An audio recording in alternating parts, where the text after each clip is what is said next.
Morning, everybody. I would call the April 20th, or excuse me, April 27th board meeting to order. Please stand for the Pledge of Allegiance. I pledge allegiance to the flag of the United States of America and to the republic for which it stands, one nation under God, indivisible, with liberty and justice for all. Well, good morning, everybody. Nice to see you. I think your guys are smiling faces. Their eyes are kind of like, look like they are. Yeah. All right. So the minutes from county board meeting 4/20. Do I have any corrections or changes? I will move the minutes, Mr. Chair. Oh, you had a question? Okay. Yeah. Okay, by my printed copy, page 7, the end of the top paragraph where we were discussing the legal opinion, and Mr. Chair, you said that you're going to be getting a legal opinion on whether that legal opinion could be revealed to the county board. I'd just like that to be added in the minutes there. It's kind of the resolution with that discussion. What, It was under, like I said, it's Mr. Chair, was the discussion revolving the personnel matters and getting a legal opinion on what level commissioners can be involved, and it also depends on the legal opinion depending on what the subject matter is and whether the commissioners can be involved.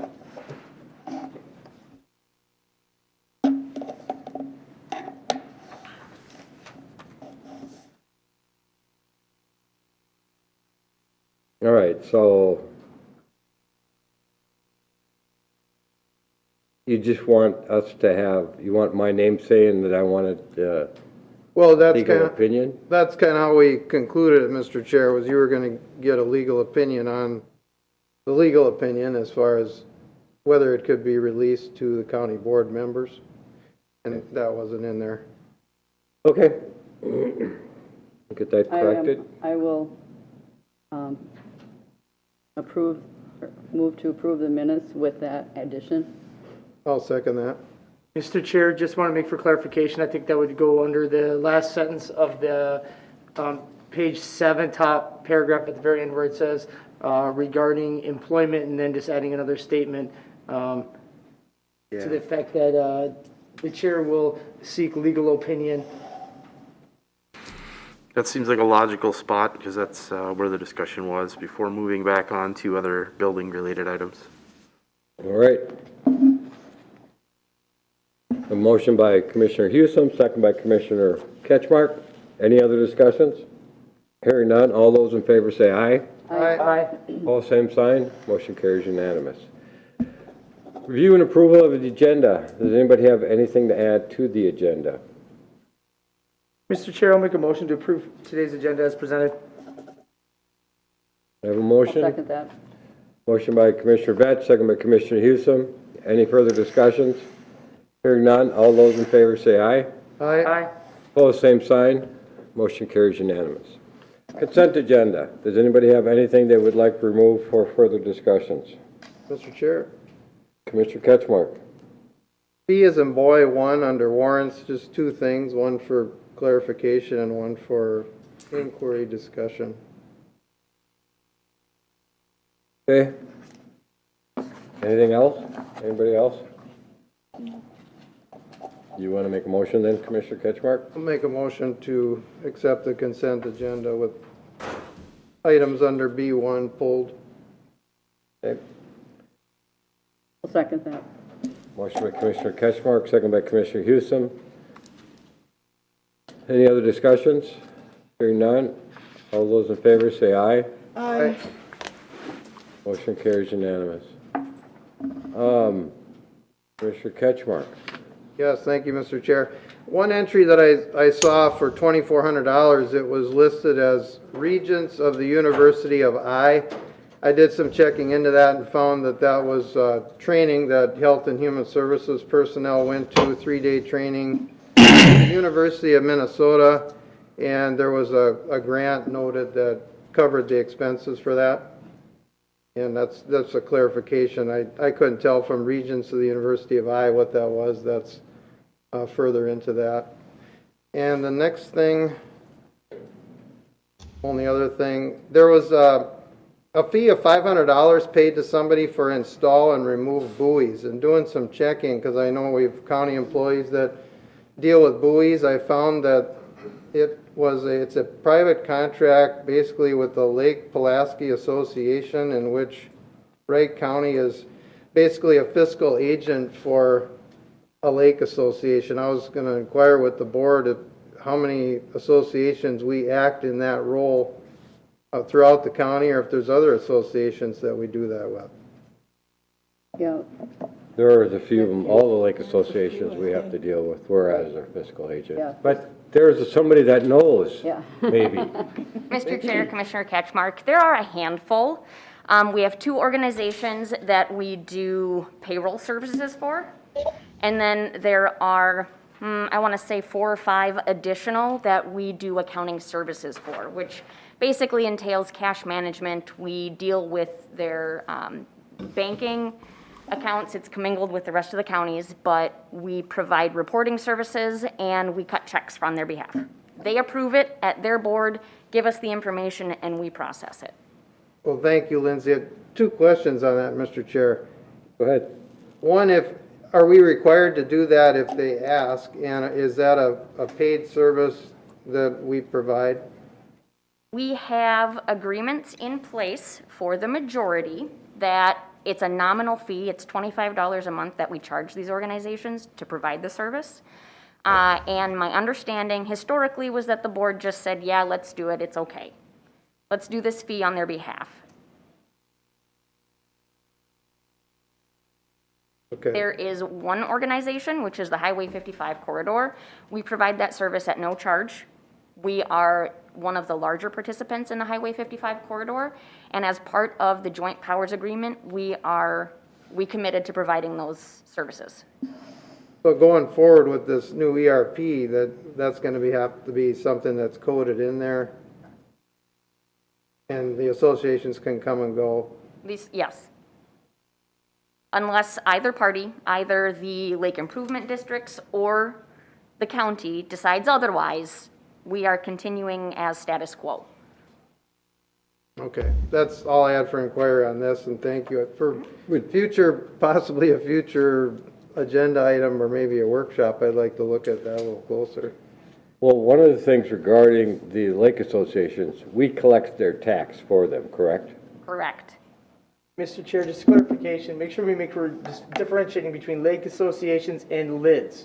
Right, Lake improvement districts are a taxing authority that is taxed through the property taxes. Lake associations are entirely a private nonprofit that they're collecting at their own will. We're not doing those. No. We're doing lake improvement districts where it is actually a line item on the property taxes, and we actually levy those taxes on behalf of the lake improvement districts. So there's that information in budgeting comes forward to us. They set their own budget. We kind of, I would say almost kind of more of a rubber stamp type approval piece to it. So we do have a layer of involvement with it. So it was kind of more at the discussion. There's not a great number of checks that are cut from these associations. I think it's less than probably 15 to 20 on the high side. So it was more the fact that it gives these taxing authorities more transparency, as well as it gives it a layer of security as well. and Mr. Chair, also, the Clearwater River Watershed District is another taxing authority in our county. But we have nothing to do with that one, do No. we? Well, it shows up. I didn't hear the name. Clearwater. Clearwater River Watershed District. I'd have to confirm for you. Okay. All right, That's all I had. Thank you. would you then please make a motion? Make a motion to pass or accept the B1 as we discussed. I'll second. All right, motion by Commissioner Ketchmark, second by Commissioner Weather to acknowledge warrants issued between April 14th and April 20th. Any further discussions? Hearing none, all those in favor say aye. Aye. Opposed, same sign. Motion carries unanimous. Mr. Hawkins, are you hanging out with us this morning? You betcha. Good morning, Mr. Chair and Board of Commissioners. Today, I have one highway item for your consideration, and it's to approve Agreement 21-52 with the City of Montrose, and it's for the improvements and jurisdictional change to County State Aid Highway 60 in the City of Montrose. The City Council approved this agreement on Monday, April 12th. Mr. Chair, I'll make a motion to approve agreement number 21-52 for Kissa Road 60. I'll second. Motion by Commissioner Vetch, second by Commissioner Wetter. Any further discussion? Hearing none, all those in favor say aye. Aye. Opposed, same sign. Motion carries unanimous. Virgil, you have a few other things for us to talk about for Commissioner Ketchmark regarding some of the questions he has, which you're supposed to be normally during the end of the meeting, but you have some meetings, other meetings you need to get to, so we're going to talk a little bit about your stuff right now. Oh, that'd be great. Yeah, I appreciate that. I wonder if I could share my screen. I'd like to just do a real quick budget overview to share with everybody. I don't know if you can see that. I'm sharing my screen now. Yeah. So I appreciate this screen, right? Nice summer view. Is that what you've got on your screen? Yeah, do you see the snow plowing snow? And okay, Yeah. so just real quickly, a brief overview of the highway budget. Of course, everyone knows a budget is an estimation of revenue and expenses over a period of time. And our Highway 2020 budget was put together in 2019. Usually we start preparing those around July, and then we meet with the budget committee. This was ultimately approved in the fall of 2019. And the Highway Department budget report shows our budget for 2020 end of the year was at $40,543,000. But of course, the levy, the local property tax levy portion of our highway budget was only about $8.5 million. And I think that's important. I don't know if a lot of people realize that. The property tax levy is only about a little over 20% of our highway budget. The other revenue we get are from a variety of other sources. The Highway Department has 7 major divisions: highway administration, engineering, construction, local option sales tax, highway maintenance, and shop maintenance.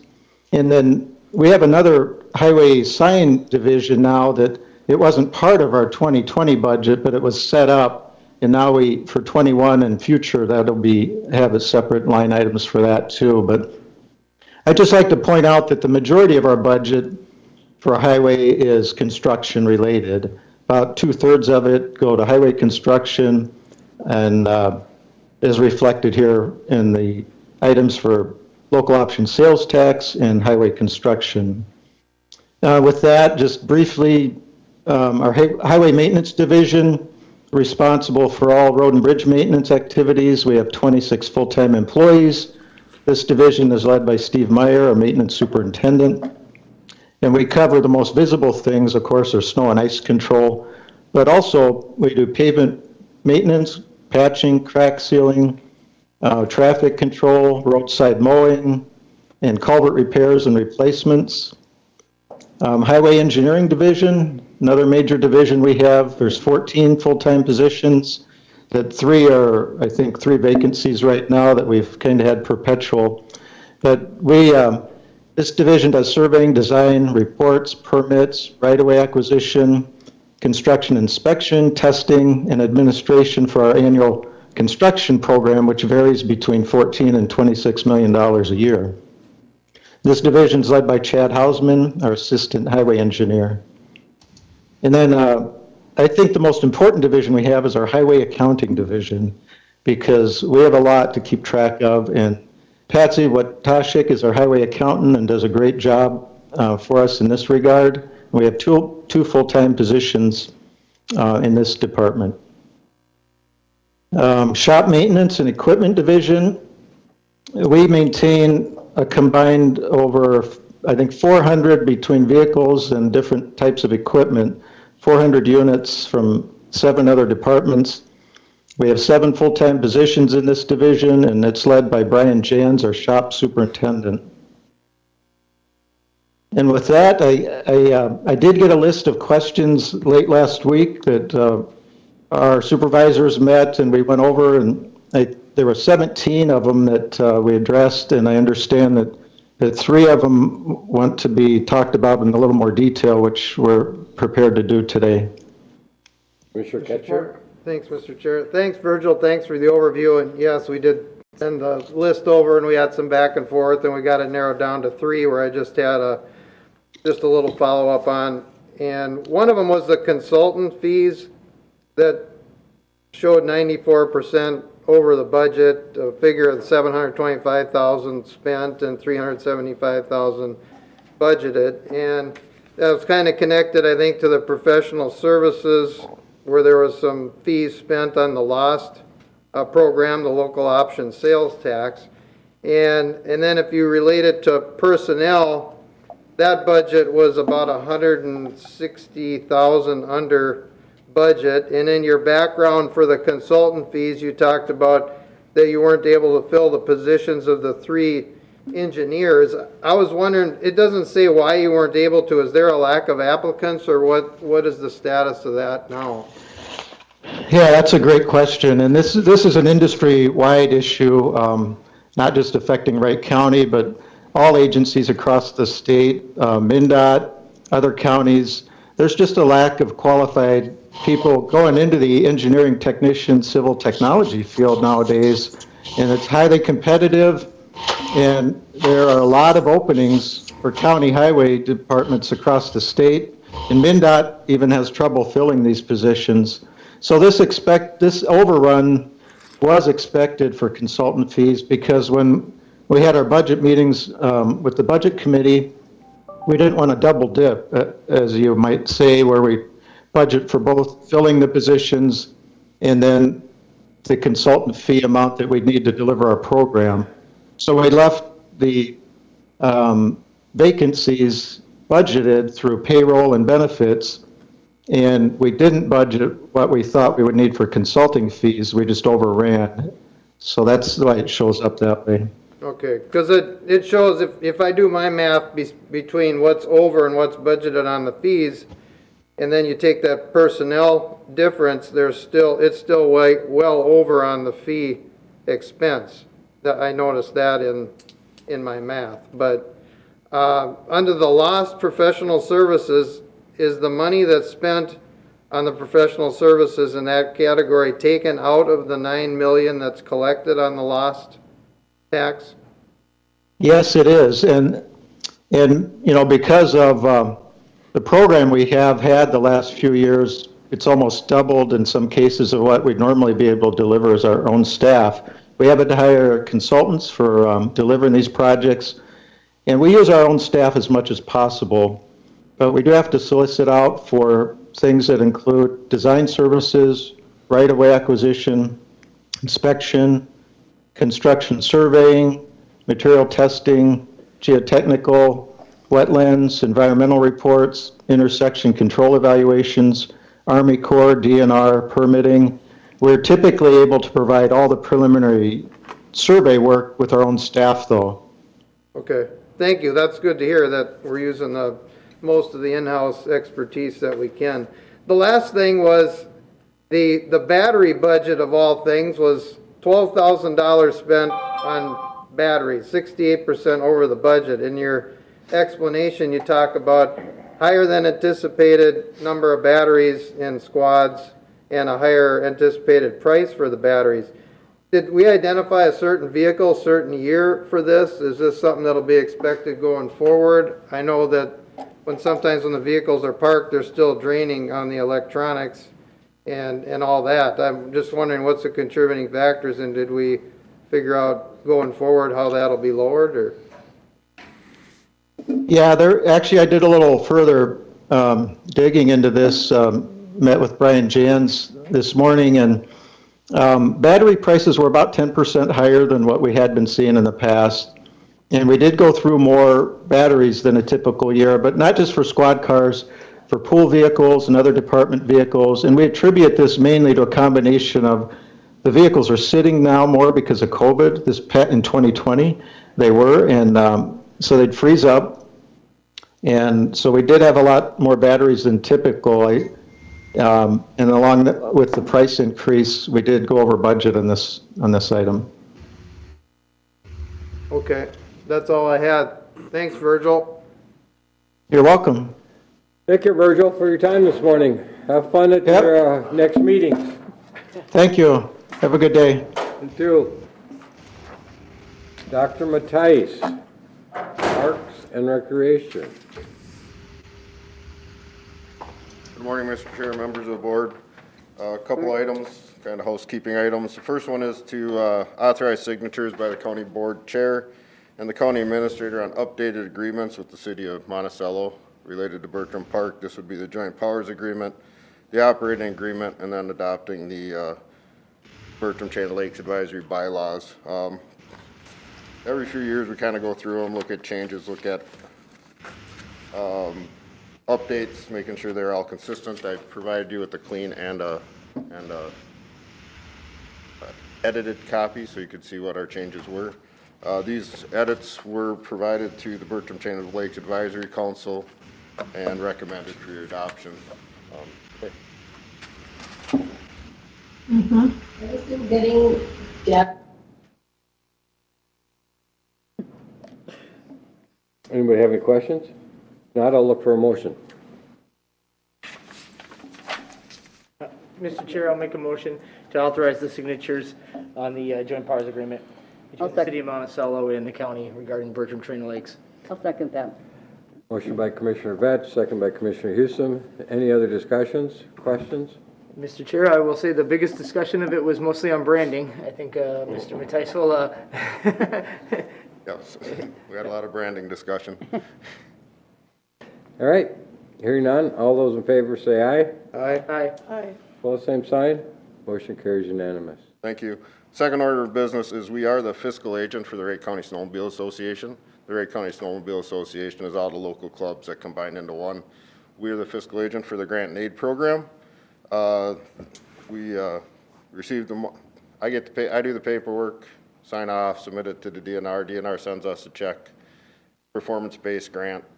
That gets deposited into a revenue line, taken out of an expense line, account line in our Parks Department budget. Just looking for a resolution authorizing appropriate county officials, being myself, to sign the grant application agreements and certifications as they come in for the season 21-22. Grant applications due May 15th. I have all the paperwork on my desk except the resolution at this time. Mr. Chair, I'll make a motion to approve or authorize a resolution to the appropriate county official to sign grant application agreement with the Wright County Snowmobile Association. I'll second.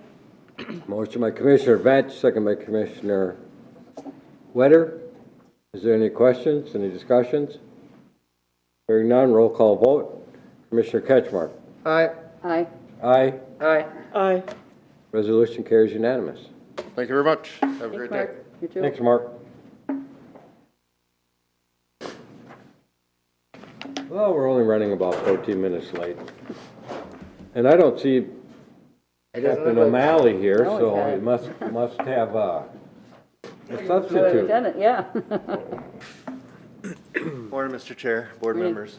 My name is Lieutenant Ken LaPelt for the jail division. I'm filling in for Captain O'Malley because he's on vacation today. So I'm here to present a proclamation to recognize May 2nd through May 8th as Correctional Officer Week.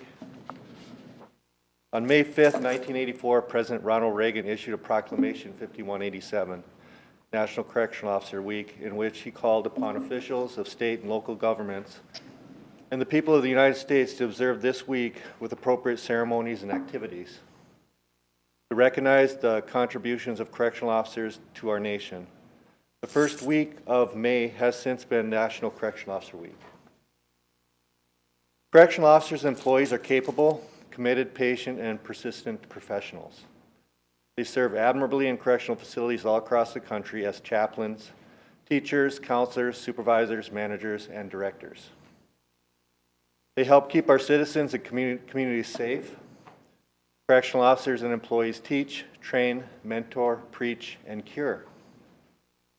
Though the job of correctional officers and employees is often very challenging, stressful, and at times dangerous, the correctional officers who serve in Wright County every day perform their duties well and with great pride. They are brave, courageous, and tenacious individuals who put their lives and health at risk every day to keep the public safe and provide a multitude of services to the offenders. They have a tremendous responsibility and are owed our gratitude. Our Wright County correctional officers are most deserving of our respect, our thanks, and our highest praise. They are well trained, always on watch, and prepared to meet any challenge. The men and women working in the Sheriff's Office Jail Division make a difference in our communities. They work with and manage more than 4,000 offenders a year in our county. Their abilities and reputation have allowed us to successfully work with multiple jurisdictions, assisting them with overcrowding issues, along with disciplinary and behavior management problem inmates. During the pandemic, our correctional officers reported to work daily to work with our inmate population inside the jail. Since December 2020, we have administered more than 400 COVID tests. Due to the procedures we established and our correctional officers' diligence, we have not had an outbreak in our jail, knock on wood. On behalf of the Sheriff and the Sheriff Command, we commend those who serve in the correctional profession. A resolution proclamation for May 2nd through May 8th, 2021 as Correctional Officer and Employee Week in Wright County. Whereas correctional officers are trained law enforcement professionals dedicated to maintaining a safe correctional facility, ensuring the public safety. Whereas correctional officers are essential to the success of the criminal justice process. Whereas correctional officers' work includes daily exposure to hostile environments with some of the most dangerous individuals in society. Whereas correctional officers and employees provide offenders with direction, hope, and a new focus while assisting with re-entry of life outside corrections. And whereas correctional officers and employees rise to meet any challenge and serve the honorable profession nobly and admirably. Therefore, be it resolved with the board's approval that we, the Wright County Board of Commissioners, do hereby acknowledge the week of May 2nd through May 8th, 2021 as Correctional Officer and Employee Week, in honor of the dedicated professionals who serve the citizens of Wright County by supervising the county's inmate population. Thank you. Mr. Chair, I will make a motion to adopt this resolution proclaiming May 2nd through 8th as Correctional Officers and Employee Week in Wright County. I'll second that, Mr. Chair. Motion by Commissioner Houston, second by Commissioner Ketchmark. Does anybody have any discussions? Thank you for all you do. Absolutely. Thank you. Thank you. It's a tough job. That's something I'd be capable of doing. You might be. Roll call vote. Commissioner Ketchmark. Aye. Aye. Aye. Aye. Aye. Resolution carries unanimous. Thank you very much, and thank all the correctional officers. Maybe the sheriff will, cook them a dinner or something. Maybe make them dessert.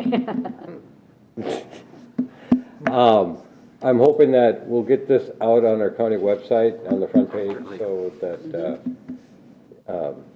the public can see the work that these guys do. So thank you very much. Yep, thank you.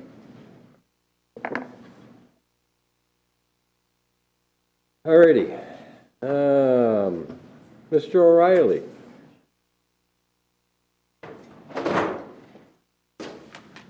Mr. Riley. There's no O in there. I'm sorry. I was going to say it in my name. It just seemed like there should be an O in there. O'Reilly. I don't take any offense. Good morning, Mr. Chair, County Board. The item in front of you is action on ordinance amendment number 21-3.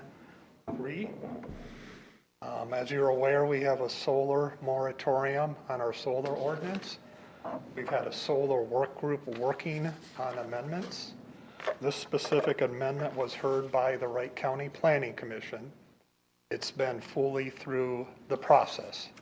It's gone to the Planning Commission, and they sent the record to the county board as the county board makes final decisions on text amendments to the zoning ordinance. So what is in front of you is the language on 21.3, essentially establishing a minimum amount for a developer's agreement for financial sureties on solar farms. We have not had a minimum amount before, and that's left us a little bit exposed to debating what our starting point should be. So through the process, the solar work group and the planning commission, this language is in front of the county board. Mr. Chair, Commissioner Betch? my understanding is, once with this portion of this amendment to the ordinance is adopted, this will allow, a handful of, solar, projects to move forward that basically kind of got held up in the application process. They had the application in, but the moratorium came in before they had their CUP, so they were kind of put in hold. Now that this amendment is put in place, I'd be comfortable with those that had their application going in prior to the moratorium to be able to move forward with their project. The moratorium would still be in place for ones that have not put an application in at this point until the entire ordinance has been reviewed. So this is just a partial way through the process, and we wanted to get those that were kind of trapped out and moving forward. So commissioners, that speaks to item B or 2 on the agenda, that if this amendment is acted on, I would be looking for direction on scheduling a public hearing to properly address what the commissioner described on, is there the potential for parts of the moratorium to be addressed and lifted so approved pending projects could move forward? But that would be done at a separate public hearing, that decision. Okay, so you were talking about item number 2, so. Yep. Which is completely different than Well, item number 1. Mr. Chair, it was actually kind of, number 1 was kind of discussing why we should move forward. So I guess my recommendation was to actually address item number 2, which would be to set the public hearing that I feel that the amendment that is before you there has been well vetted out. The solar providers have been involved in coming up with these amounts, as well as members of the public, the townships. It was well discussed on all sides. And I guess, as you would say, when everybody's on polar opposites, if you come to the middle and nobody's happy, then you have the right solution. Isn't that the key? I don't think we landed on anybody's numbers. I mean, some people had some surety amounts that were very, very high. Some had some surety amounts, as Commissioner Catchmark will say, were very, very low.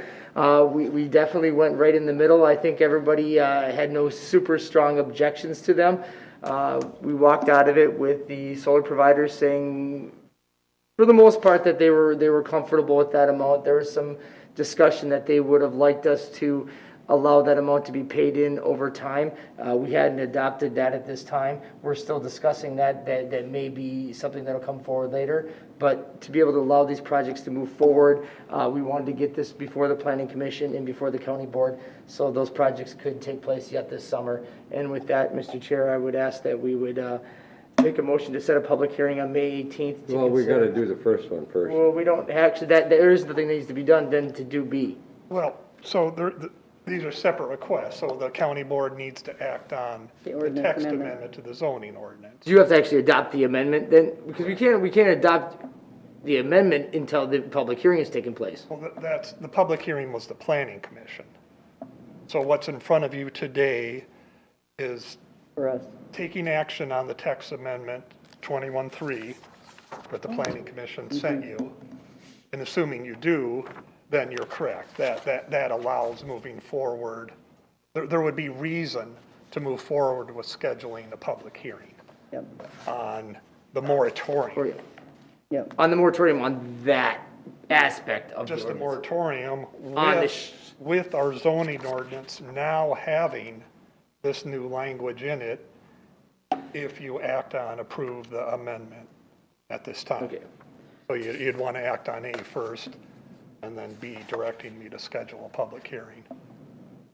So, Mr. Chair, just want to make sure, so you're understanding that we're basically on the 18th, we're setting a public hearing to lift them, to partially lift the moratorium? Well, it's a public hearing to discuss if that's what you want to do or not, a partial, correct. Because If this language is adopted, if you adopt this amendment today, that'll perhaps provide justification to lifting the moratorium on pending projects. But you need to act on that, you need to act on the amendment first, and then decide on scheduling a public hearing. Mr. Chair, then I'll make a motion to approve the ordinance amendment 21-3 regarding the solar farms. I'll second that. Motion by Commissioner Batch, second by Commissioner Houston. Is there any other discussion? Mr. I Chair. just have one. There was 3 members of the solar committee that were suppliers, manufacturers, developers. So we had, for some reason, been getting a lot of emails regarding We have. that were against solar, Yes. which couldn't be further from the truth. We're just trying to get everybody on the same playing field. And Mr. Chair, thank you for bringing that up, because a lot of people are, thinking that we're getting rid of solar in the county, and this was, a clarification that, no, this is because we needed to have, to protect the taxpayers, we needed to have the surety that there's going to be enough security funds available in case of decommissioning, or if you walk away, or whatever the circumstances might be. So we're addressing that portion of it to protect our taxpayers. And we are one of the larger providers of our county of solar. So we're certainly have been friendly so far. Mr. Chair, Commissioner Batch. and thank you, Commissioner Dolly and Commissioner Houston, on those points, because I think that you said the public had a misconception of what we were Yes. doing. I mean, mostly what we wanted to do is we wanted to take the burden from staff on trying to determine what these surety amounts should be, and making it just here's what it is. There's no discussion. It's black and white in terms of what should be paid based on the size. But I guess I want to make sure that this is very clear to the public on, because I know myself coming into this meeting and reading it and what you're taking action on, and why, because I think there's a certain amount of people that thought that the public hearing for the ordinance was at the planning commission, a certain amount of people thought that the public hearing for the ordinance is here. And I guess I want to make sure that people understand that they get being able to voice their opinion at the right place for the right subject. Because they see public hearing in solar, but then you realize that you're talking, I guess, at the 18th, high level, it's talking about the moratorium, so therefore you can talk pretty much, that's anything to do with the ordinance per se, because it's very large scope. At the planning commission, the public hearing was very narrowed to the surety amount. I mean, I know people spoke at the planning commission regarding other subjects other than the 21-3 amendment, but for the most part, they were only really making a rule on the 21-3 amendment, which was regarding surety. So I guess when people look at it, when the public hearing on May 18th, I want everybody to understand that that public hearing is going to be very narrow scoped in terms of the amendment 21-3 and lifting the moratorium for those that are in pending applications. It won't be a large-scale discussion about the ordinance in its entirety because it's still in discussion. We have a variety of topics that we still have yet to accomplish. So I just kind of wanted to frame that for everyone. Mr. Chair? Commissioner Ketchmark. And I thought I should add some feedback from the planning commission that weighed in, because the rest of the board isn't in on that, and that's part of why we're here, is to discuss it amongst ourselves. So feedback from that was, the planning commission's made up of 7 members, 6 were there, and when it was time to take a vote, it was 3-3. The three that spoke against it, just to summarize some of the reasons were, they thought the amounts were too high, in particular for the over 1 megawatt figure that we had. There was feedback that it should be left to the landowner and the solar company. But interesting to note that there are 3 solar companies on this work group. None of them were at the public hearing, nor was any other solar company represented to weigh in on this part of the ordinance. And I think that's relevant because a lot of the feedback we had was from people that aren't in the industry. And so some of the feedback from the public is that, like Commissioner Vetch says, we're discouraging solar in Wright County. My opinion is that I'm not on the committees and groups that I'm on, but there's townships that are taking it a step further on their own right and tightening up the ordinance, but that's not what we're doing here. And we're looking out basically for Wright County, for landowners that want solar and for landowners that live around solar. That's how I would summarize this. So important, even though it was 3-3, to relay how it came to be that vote at the Planning Commission. Thank you. Thank you, Commissioner Ketchmark. Is there any further discussions? Is this a resolution? No. Yes, it is, right? Is this a resolution for the ordinance? Well, I don't think so. We had a motion and a second, right? Yeah. We did already. yeah, we do have a motion and second. Yeah, but it's not a resolution then? Okay. The ordinance All right. amendment. So motion by Commissioner Vetch, second by Commissioner Houston. Any further discussions? Hearing none, all those in favor say aye. Aye. Opposed, same sign. Motion carries unanimous. And now, item number 2, public hearing for May 18th. Consider the interim ordinance of 21-1 for the solar farm energy moratorium. Was there a time that was set for on that moratorium? I haven't set a time yet. That was the date. Often, I think they're 9:30, Lee. Okay. Typically, we do 9:30. 9:30? It's at a board meeting. All right.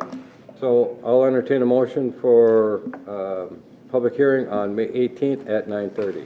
I will move that motion. I will second it, but I'd like to add some language to the notice. I guess I'd like to say, public hearing to the solar energy moratorium pertaining to ordinance amendment 21-3, and pending lifting, or in relation to pending applications, explain what it is, because otherwise what we're going to do is we're going to get a room full of people that are going to come here to talk once, and then they're going to be in here again at a later date to talk about solar in general. And I just don't want to put these people to talk about solar in general multiple times here when the all reality is we're only discussing it for these pending applications. So basically to allow pending applications to move forward. Yep. So I get the gist. Our ordinance, our moratorium has specific language that spelled out those elements. When I do the notice, I will spell them out. Okay, good. So that's what you're addressing of Yep. the moratorium. Perfect, yeah, I just didn't want the people to think that we're gonna be doing it regarding the entirety of the. Now, as we know, we can't control in a public hearing if somebody wants to speak to larger issues, but it'll be framed that's the intent of the public hearing. In Mr. Chair, I guess more just because I don't want, if people come here, don't want them after the fact to say that if I would have known that, I wouldn't have came and wasted my time. So at least then I can say, hey, we at least put it out there that this is what the scope was, so. Yep. Okay, so I have a motion on this. Second, too. So I think I Commissioner made Vetch the made I the seconded it, motion? yes. Okay. You Or second it, yep. Yep, because Commissioner Houston made the motion, I seconded it, and I wanted to make sure the clarification in the language, which Mr. Riley did for me, so thank you. Okay. All right, any other discussions? Hearing none, all those in favor say aye. Aye. Aye. Opposed, same sign. Motion carries unanimous. Thank you, Sean. Thank you. You. Items for consideration, admin department budget reviews, we've already done that one. Advisory committee, advisory board updates. County Administrator Lee. All right, thank you, Mr. Chair. Just a few things to touch on. As you know, discussion continues on gathering information on broadband. Sent some surveys out. I know Commissioner Wetter just mentioned she had contributed some data to that. So pulling that together along with further communication that went out to the schools to gather some more data there. Had some further discussion with the team on ERP, and we're looking at the schedule on that, making some adjustments to that, so more information to come. It's been a busy week on that. Was able to attend the kind of the bulk of the CMRP meeting on the 22nd. I'll let Derek talk about that one. But that was a good meeting and getting closer to their visioning nailed down, I guess I'd call it. So we have a couple retirements at our office, as you know, so had worked through the recruitment for a new HR rep to replace Judy Brown. We have Zach Robidoux, who's coming on board, had worked most recently with the school district. Prior to that was a director at a county, so happy to have him come on board on the 19th of May, and then we're actively in the recruitment for replacement for Sue Virgine's assistant county administrator position, so work on interviews with that in the coming week. So, And you're only doing one, right? no, we have several. We had a very good candidate pool, lots of talented individuals. So I'm looking forward to the interviews, as I always do. But it's good that we had a number of applicants for that. Wonderful to see. Do you have anything else, Nope, that's it. Thank you. Commissioner Wetter? Oh, okay.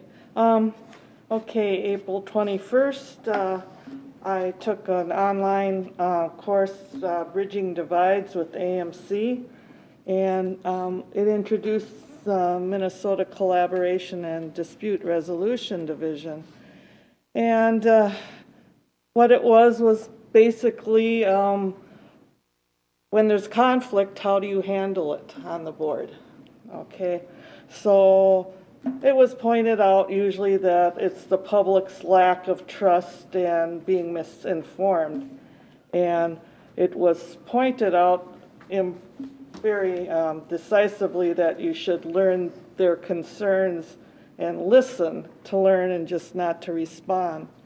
On April 21st also was the Historical Society meeting, and they're going to be opening on May 10th. And April 29th through May 7th, they're doing a fundraiser auction online. So go online and help them out. April 22nd was water management, and explained to us was Adopt a Drain program.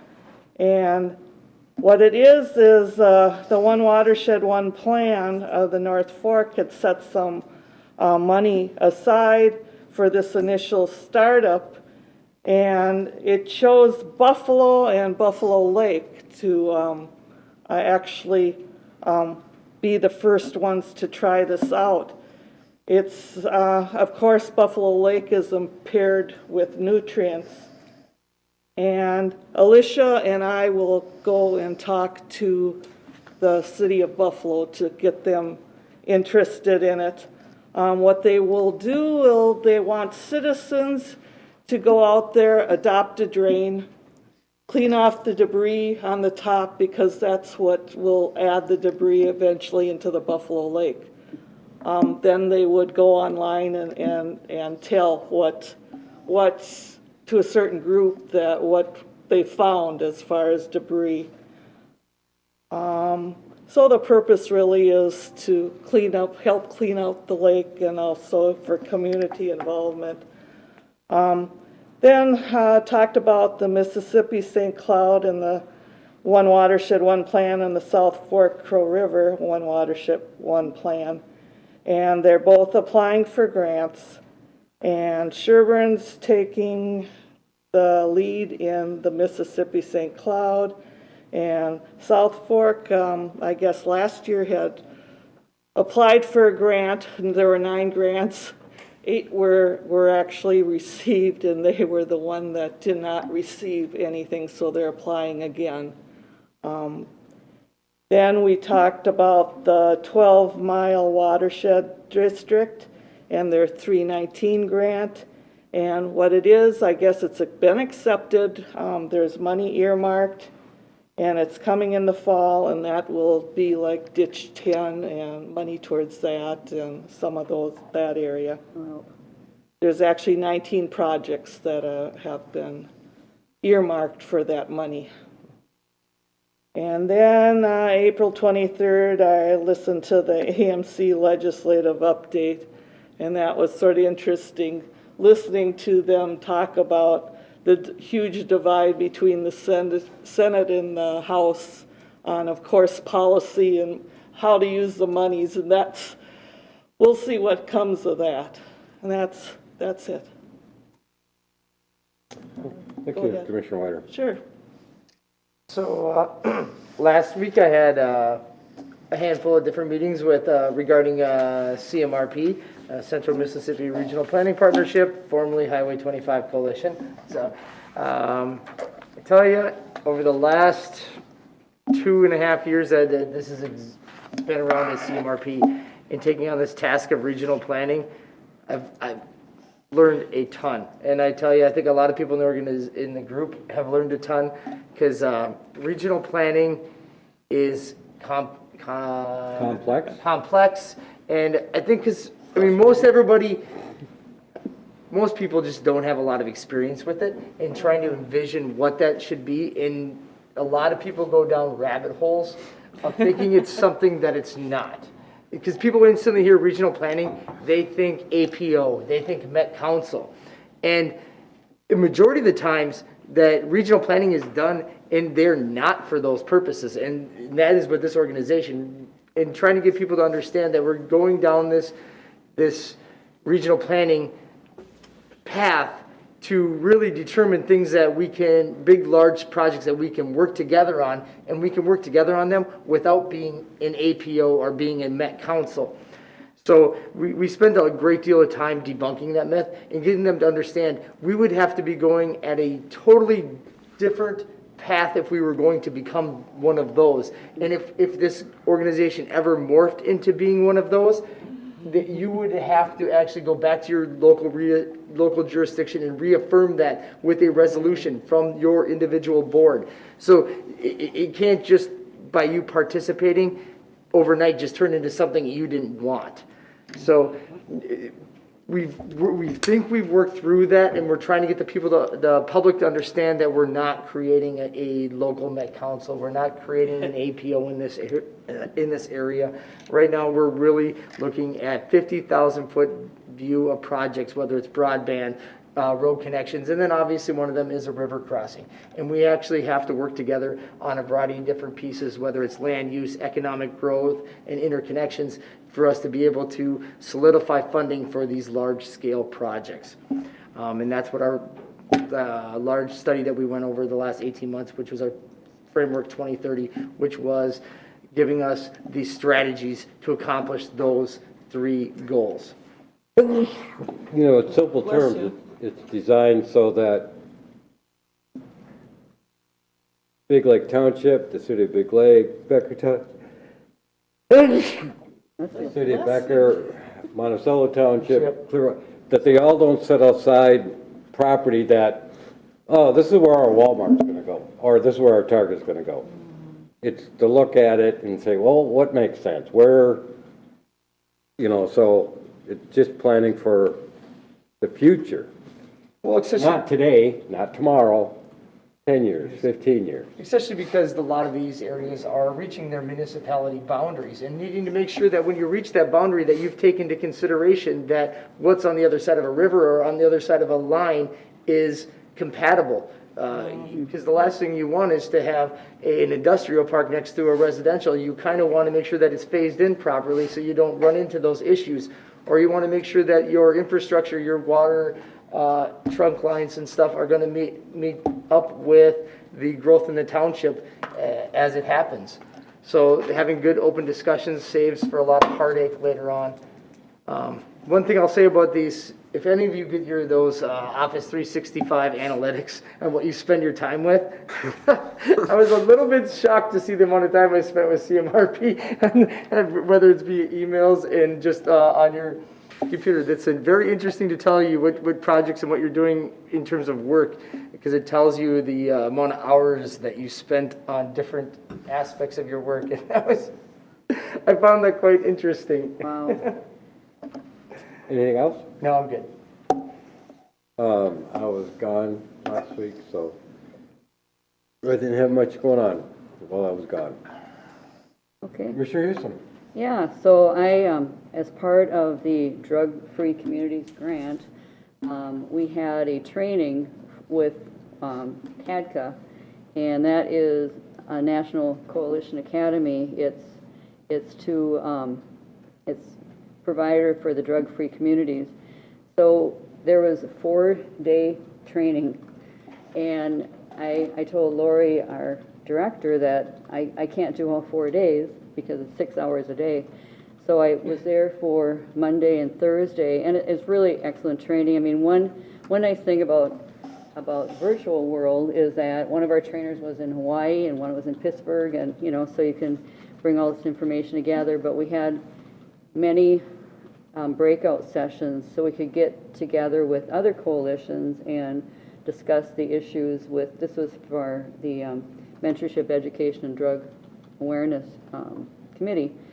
And so, yeah, they talked about, I mean, they're evidence-based and science-based, so they really have very practical tips for expanding the coalition and getting the word out. So it was very good. But they concentrate too on a logic model, so does, what makes sense. But, and so anyway, that was good training. And then I also had the State Community Health Services Advisory Committee, and we had, a good update from Commissioner Malcolm, and we're talking, of course, the COVID and pandemic, and she said the ultimate measure is how we helped people. But there's also, the balance between public health and economic concerns. But, they obviously, no one was really prepared system-wide for anything like this, but it gives us some knowledge now for going forward. And they're basically, I mean, the funding question is huge, and there has been decline in public health in general from the federal government over the years, and so they're trying to figure out ways to ramp that up. So some talk about some of the long haul syndrome, people that have late complications from COVID. So for that, and we had a letter from the governor that was asking some more funds from the American Rescue Plan. But anyway, that was a good meeting too, and their response and really how public health has been so instrumental in what they've done with the vaccines and things, and a look at what really should the state be doing and what should local entities be doing as far as public health in general. That's about it. And when Judge Davis and Chris Yankee from Court Services were our guest speakers at Rotary and did a lot of gave a lot of statistics and facts about our drug court. So they did a really nice job. Appreciated learning that. Some of the statistics, like 1 in 10 over the age of 12 are addicted to substance, and 2.1 million are addicted to opioids, but only 10% seek treatment. And the cost per year is about $600 billion for medical, jail, treatment. So it's a very expensive thing. But in drug court, 95% of people who go through drug court and graduate do not reoffend. So I mean, it's just a great program. But. And Polar Plunge and Just Drive, they kind of had a not very nice day. I was over at Just Drive, and it was rainy and it was cold, but they had a good participation. So, and the Polar Plunge too. I don't know if they met their goal of 35,000 or not, but for Special Olympics. All right, Oh, that? thank you, Commissioner Ketchmark. Mr. Chair, Library Finance Committee met and we're contemplating what direction to go with a locker, kind of a self-serve library. I don't know if any have heard of that, but Sartell has one where you show up at the lockers, there's no personnel there, and a machine checks your card and you get your books. But I guess the system they have in Sartell is becoming obsolete, so they have to figure out what to do. There's just a limited amount of parts to fix these. But it sounds like Otsego had some interest in that system if they can come up with a current viable option going forward. Then KRWC had the interview there with Tim Matthews. That was first time for that. That went Yeah, well. you did a nice job. Oh, thank you. Yeah, I listened to it too, yeah. Yeah, you did. Thanks for not throwing me under the bus. I meant to tell you that yesterday, and I didn't think about it, but. Regarding that library, are they gonna replace the one in Sartell then with something different? Well, possibly. That's the question now is the ones are pretty much extinct that are there, so all they have is parts to keep fixing and they can't do any more. So they're trying to figure out if there's a more modern version to replace the whole units or where that'll go. That's not very old. I don't think so. No, they're 3 years old. right. They were led to believe it was gonna last longer than it is. But they have to kind of look at it that it's not just a one location deal because other places are interested. So Yeah. it's not just a Band-Aid situation. Wow. That's unfortunate, because I mean, it wasn't a cheap investment No, it for wasn't. only getting 3-4 years out of it. That's just Well, it's a unfortunate. different company now. Then we had a few of us had a building tour with Alan at the new government center. Very roomy, very dusty. Don't go there if you're dressed in your board clothes. But Alan's good. He keeps up the pace. You can imagine how many times he does tours, probably daily, and he still has the interest and ambition to be thorough.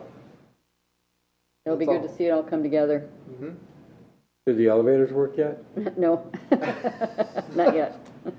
I tried the stairs. I Yeah. don't know. All right, anybody else have anything? If we have none, we are adjourned at 10:02.